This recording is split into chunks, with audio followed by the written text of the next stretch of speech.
Assalamualaikum warahmatullahi wabarakatuh. Perkenalkan, nama saya Muhammad Syahriwardana. Saya ingin mereview sebuah buku motivasi yang penulisnya yang bernama Ahmad Arkom, yang berjudul Growing with Unlimited Power. Tumbuh dan berkembang sebagai pribadi luar biasa dengan kekuatan tanpa batas. Di daftar isi ini mempunyai 128 halaman. Baik hadirin yang berbahagia, kita langsung seperti apa bab per bab yang secara umum yang saya berikan untuk Anda. Dimulai dari bab pertama, tumbuh dan berkembang dengan kekuatan tanpa batas. Bab kedua, beginilah cara Tuhan memenangkan kita dalam kerasnya kehidupan ini. Bab ketiga, agar kita merasakan kelezatan dalam ruku sujud. Bab keempat, jangan mau dipalingkan dari ruku dan sujud kita. Bab kelima, rahasia besar dalam ruku sujud kita. Bab keenam, kita akan selalu dijaga, jangan bersedih. Bab ketujuh, geserlah rasa suka kita. Bab ke-8, hitung sebesar apa semangat juang kita.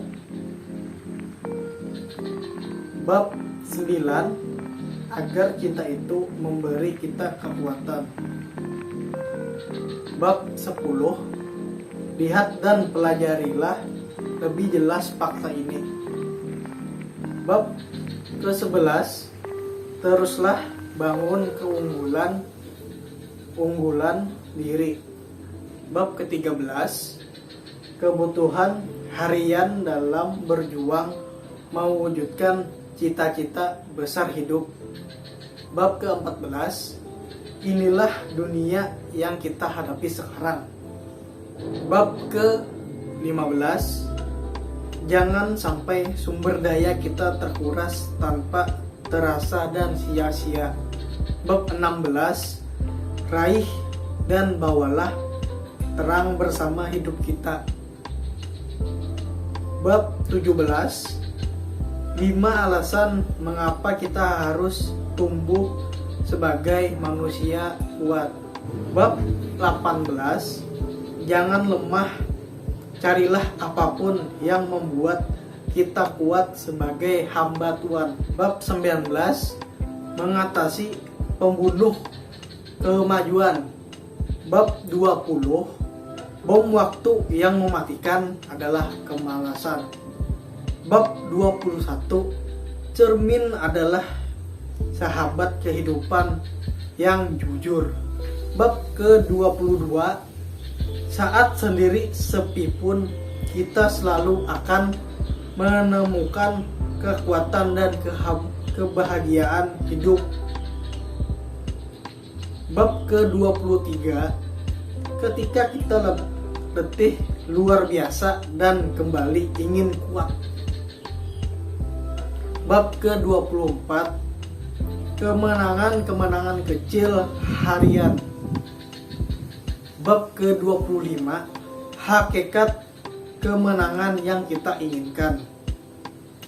Bab yang ke-26, kalimat-kalimat sahabat perjalanan kita. Bab ke-27, pemberi keindahan yang tak tertandingi. Bab ke-28, sebesar apa daya cipta hidup kita. Bab ke-29, kontrollah daya cipta, prestasi dan kinerja kita. Bab ke-30, saya percaya daya cipta hidup kita bisa diperbesar lagi. Bab yang ke-31, daya cipta dan kreativitas hidup. Bab ke-32, harusnya kita menjadi cahaya. Bab ke-33, alam mengajari kita untuk tidak berhenti, bahkan harus terus maju. Bab ke-34, ajaibkan hidup kita dengan ayat-ayat Tuhan kita. Bab ke-35, inilah senjata kita yang selalu bisa kita andalkan di setiap waktu. Bab ke-36, 5 hal dasar yang akan memuliakan hidup kita. Bab ke-37, teruslah maju dan berkembang dengan membaca. Bab 38, 1001 kegemilangan memberi. Bab ke-39, cara kita memikirkan dan memecahkan masalah. Bab ke-40, agar tindakan kita terkendali dan mengantarkan pada tujuan besar hidup kita. Bab 41, inilah satu-satunya pilihan dan pegangan hidup kita. Bab ke-42, reguklah manisnya perjuangan hidup kita. Bab ke-43, pegang teguh harapan besar kita. Bab ke-44, sempurnakan kerja keras, pasrahkan harapan. Bab ke-45, ubah hidup kita dengan keberanian, kreativitas, dan kemauan selalu belajar. Bab ke-46, tanda-tanda kebangkitan hidup kita. Bab ke-47, kebangkitan hidup adalah kebangkitan ruhiyah, dan ditutup dengan kurikulum vintage di belakangnya.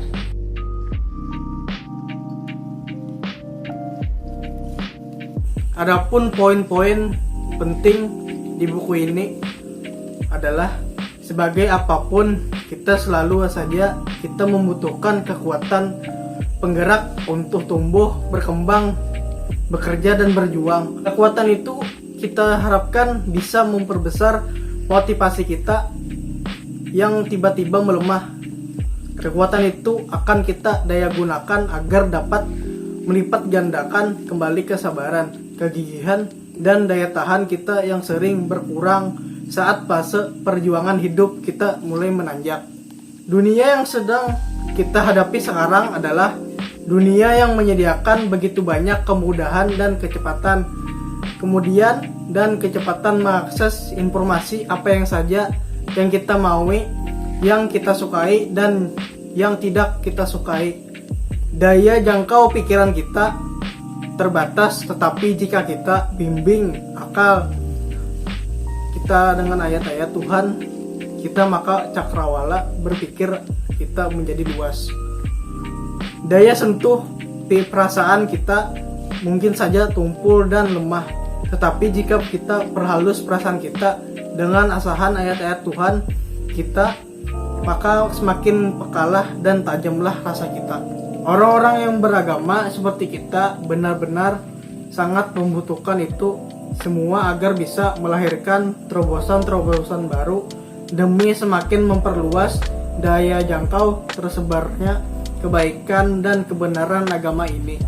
Jika kita atur cara hidup kita dengan ayat-ayat Tuhan kita, maka hidup kita akan jauh lebih efektif, lebih efisien, lebih produktif, serta lebih bahagia dibandingkan kualitas kehidupan yang mungkin bisa dicapai orang lain. Demikian para penyaksi YouTube dimanapun berada, semoga pembahasan yang saya berikan kepada Anda bisa bermanfaat untuk selera Anda. Saya akhiri dengan mengucapkan wabillahi taufiq wal hidayah. Assalamualaikum warahmatullahi wabarakatuh.